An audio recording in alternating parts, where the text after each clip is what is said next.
One of the world's most famous airline captains announced he's living with Alzheimer's disease. Captain Sully recently revealed his diagnosis. For 16 years, one name has meant a single thing to the world. A captain who turned a doomed flight into a landing so calm that people simply started calling it a miracle. He never sought the spotlight that followed him afterward, yet he used it for decades to push for safer skies, safer cockpits, and safer passengers everywhere. Now, at 75, that same steady man is asking the public for something different. Not applause, not another tribute, but understanding. This week, Captain Chesley Sullenberger shared news that has quietly changed how his story will be remembered, and why courage still matters most when nobody is watching. A fighter pilot raised on the Texas plains. Chesley Burnett Sullenberger III was born on January 23, 1951, in the small city of Denison, Texas, the son of a family descended from Swiss-German immigrants who had settled generations earlier near Winningen, Switzerland. He grew up with one younger sister, Mary, in a household that valued discipline and quiet achievement over noise. And those values shaped him long before anyone in Denison imagined he would one day be a household name. As a boy, he built model aircraft carriers and toy planes, and he later said his fascination with flight took hold after watching military jets pass overhead from a nearby Air Force base. He was an unusually gifted student, consistently ranking in the top percentile across every academic subject, and by age 11 his test scores were strong enough to qualify him for Mensa International.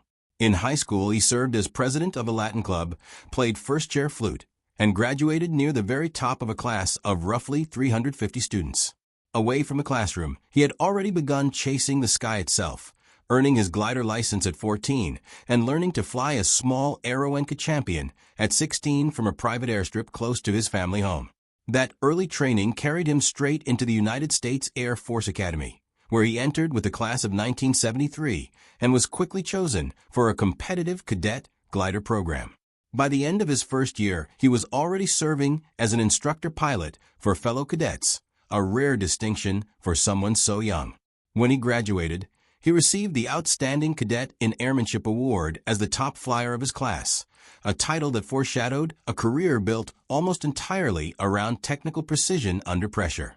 The Air Force sent him next to Purdue University, where he completed a master's degree in industrial and organizational psychology, a field that would later inform his lifelong interest in how people behave, communicate, and make decisions during moments of crisis.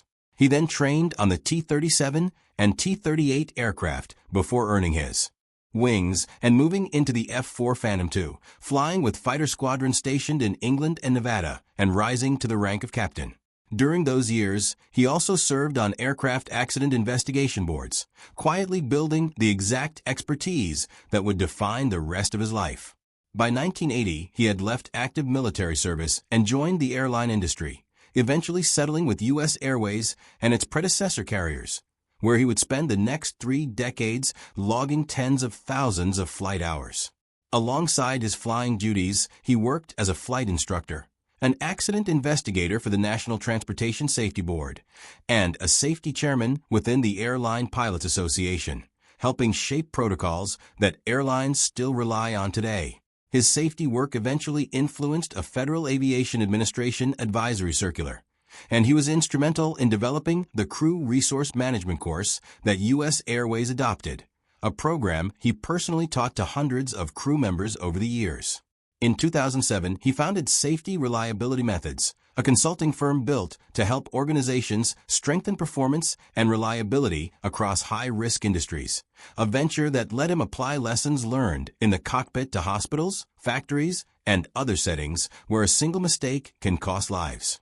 Working alongside researchers from NASA, he co-authored a paper examining the specific contexts that tend to produce dangerous errors in aviation, an early sign of the analytical mindset he would later bring to public advocacy.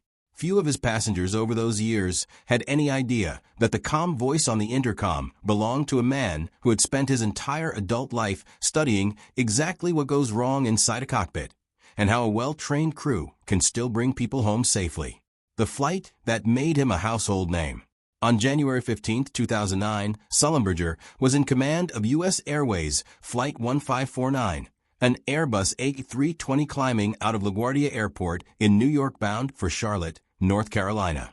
Barely 2 minutes after takeoff, the aircraft struck a flock of Canada geese, and both engines lost power almost instantly, leaving him and First Officer Jeffrey Skiles gliding a powerless commercial jet over one of the most densely populated cities on Earth. Air traffic controllers offered him a return to LaGuardia or a diversion to nearby Teterboro Airport, but Sullenberger quickly judged that neither runway was reachable in time and made the decision instead to ditch the plane on the Hudson River. What followed became one of the most studied emergency landings in aviation history. Sullenberger later described the engines going silent as a genuinely shocking sound, admitting that the seconds before touchdown produced the worst sinking feeling he had ever experienced in a lifetime of flying. Even so, the landing itself was smooth enough that the aircraft stayed largely intact on the water, giving all 155 passengers and crew members time to evacuate safely onto the wings and into rescue boats that arrived within minutes. Sullenberger walked the aisle twice to confirm the cabin was empty before he became the very last person off the sinking plane.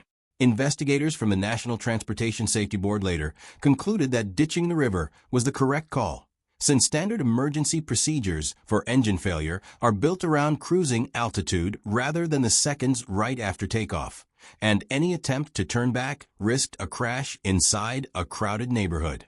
New York's mayor at the time nicknamed him Captain Cool for his composure, though Sullenberger has since admitted that the calm exterior masked real fear, and that he struggled with symptoms resembling post-traumatic stress in the weeks that followed, including sleeplessness and recurring flashbacks. Even heroes, it turned out, carried the weight of what almost happened. Tributes arrived quickly and from every direction. President George W. Bush called personally to thank him. President-elect Barack Obama invited the entire crew to the inauguration just days later, and both chambers of Congress passed formal resolutions honoring Sullenberger, Skiles, the cabin crew, and the first responders who helped pull everyone from the icy water. The city of New York handed him a key to the city, Danville. California made him an honorary police officer, and Time magazine ranked him second on its list of the year's most influential people. Sullenberger, Skiles, and the cabin crew were later honored with a standing ovation during the Super Bowl pregame ceremony just weeks after the landing, a moment that underscored how quickly their story had reached beyond aviation circles and into everyday American life. The rescue itself relied on far more than one pilot's steady hands. Nearby ferry operators and tugboat crews reached the sinking aircraft within minutes, pulling passengers from the wings and from the frigid river before hypothermia could set in, an effort that investigators later credited as essential to the fact that not a single life was lost. The aircraft itself was eventually recovered from the river and now sits on permanent display at what is today known as the Sullenberger Aviation Museum in Charlotte, a facility renamed in his honor to keep the story of that January afternoon accessible to future visitors.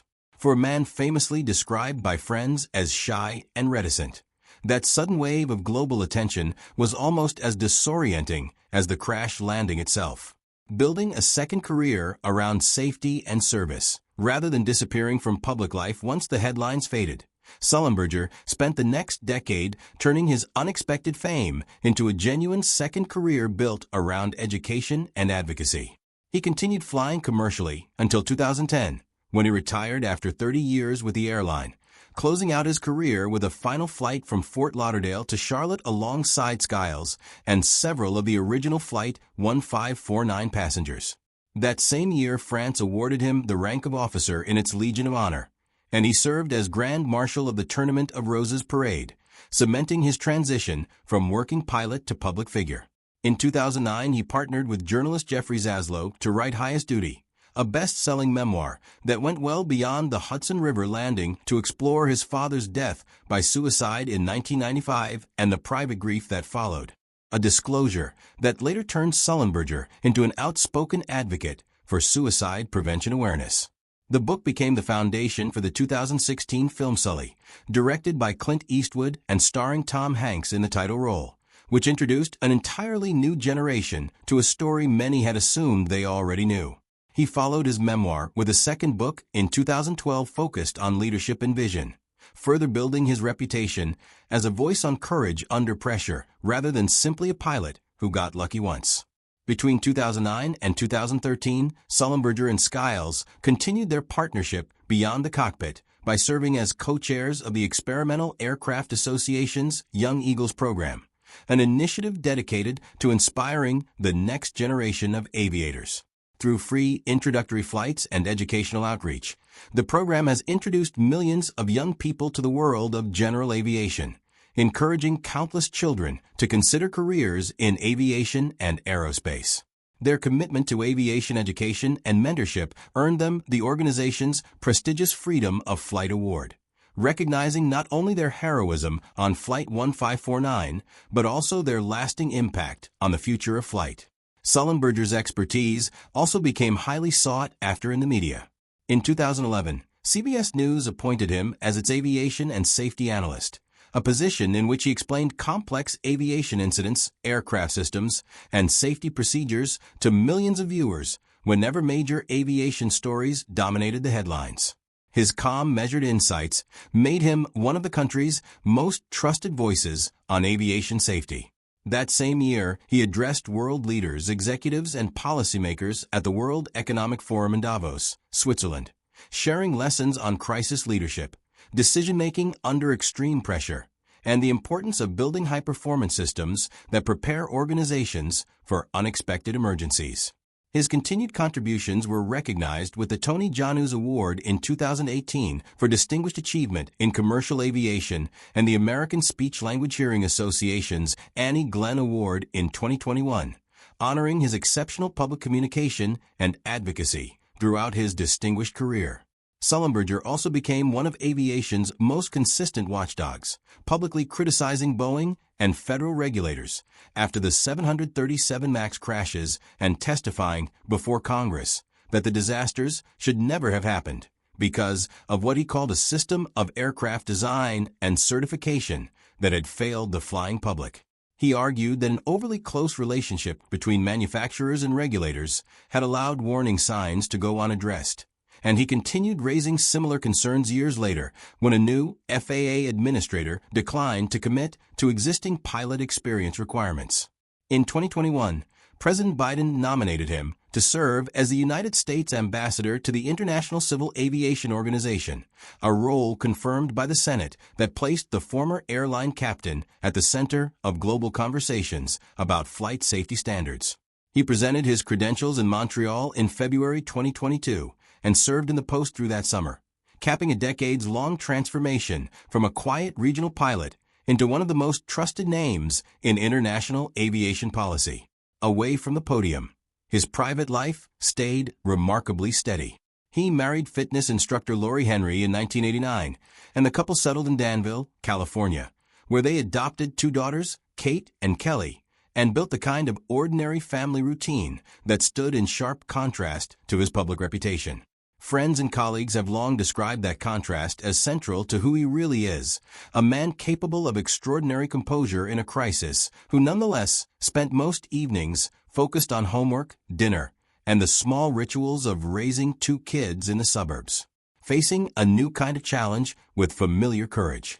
This week, Sullenberger revealed the news that has reframed how the public understands his final chapter. Speaking through a personal statement shared with several outlets, he explained that he had been diagnosed with early-stage Alzheimer's disease in August of last year after noticing subtle shifts in his own memory, including trouble recalling names, repeating stories he had already told, and disrupted sleep. He described himself as being at the very beginning of what he called a long journey, choosing deliberately plain language over anything dramatic, much the same way he once described the technical details of a water landing rather than dressing it up for effect.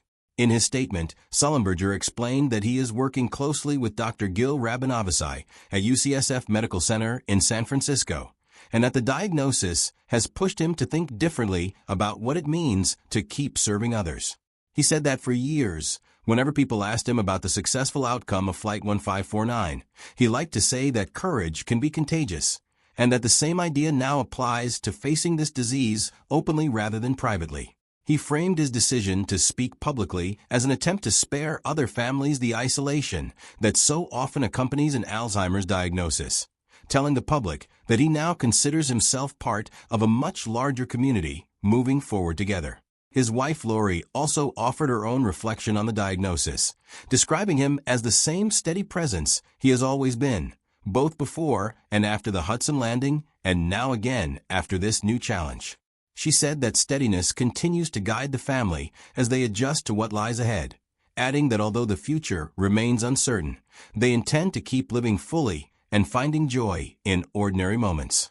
Medical experts note that there is currently no cure for Alzheimer's disease, and that symptoms typically progress over time even when they begin mildly, though improved detection tools and newer treatments have given many recently diagnosed patients more options than were available in previous decades.